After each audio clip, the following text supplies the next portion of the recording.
My project is called The Commandment of Love, Liberal Christianity and Global Activism in the YWCA and the Maryknoll Sisters.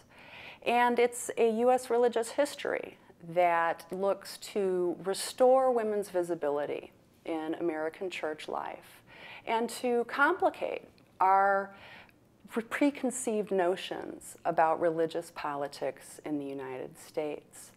These religious organizations allow us to see a different perspective on Christian politics. They also provide a window into looking at gender as a dimension of American religious life. And Ann Browdy, the director of this program, put forward a very interesting provocation of what does history look like when you put women at the center? And it looks a lot different than most stories of religious life and of religious politics.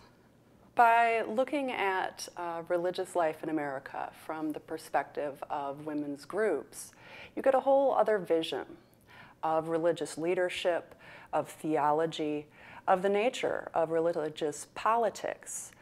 For much of the past 200 years, women have not had access to the centers of power in religious life, to the seminaries, to the university, to the pulpit.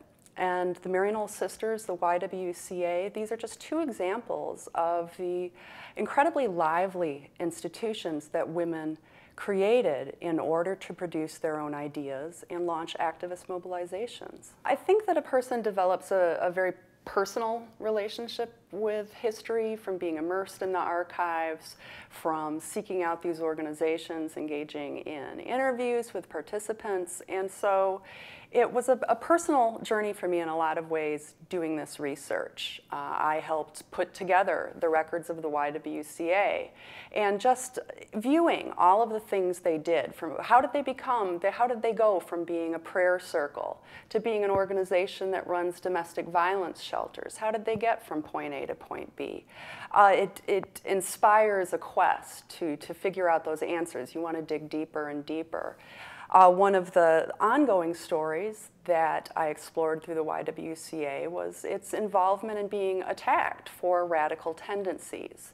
And in particular, a kind of face-off between a YWCA employee named Rose Turlin and a woman who goes on to be one of the most prominent conservative activists in the US, Phyllis Schlafly, that these are the little stories of the archives that you can become embroiled in and start to feel you have a personal stake in. And just having the opportunity to talk to women about their experiences on both ends of that spectrum kind of drives you to want to honor their story, to bring those stories to light.